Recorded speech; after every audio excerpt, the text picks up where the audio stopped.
పుణ్యచరిత్రుడైన శ్రీహరి వెళ్ళిపోయాక పుట్టి లోకమంతా వ్యాపించిన కలి పరీక్షిత్తు రాజ్యకాలంలో తల ఎత్తలేదు. అణగిమణగి ఉన్నాడు.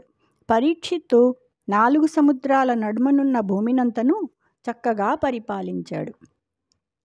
చేసిన గాని పాపములు సెందవు చేయదలంచినంతటన్ చేసెదనన్న మాత్రమున చెందుగదా కలివేళ పుణ్యముల్ మోసములేదటంచు నృపముఖ్యుడుగాచె కలిన్ మరందముల్లాసముతోడ గ్రోలి విరులందెగజూడని తేటి కైవడిన్. తాత్పర్యం: ఈ కలియుగంలో ఒక విశేషం ఉంది. చేస్తేనే గాని పాపాల ఫలితం మనకు చేరదు. కానీ పుణ్యం చేద్దామని సంకల్పం చేసినా, చేస్తానని వాగ్దానం చేసినప్పటి నుండి అయినా కలియుగంలో పుణ్యం లభిస్తుంది. అందుకే పరీక్షిత్తు తుమ్మెద పూలలో ఉన్న మకరందం ఉల్లాసంతో తాగి పూలను విడిచిపెట్టినట్లు కలిపురుషుని అరికట్టి ప్రాణాలతో విడిచిపెట్టాడు. జై శ్రీకృష్ణ.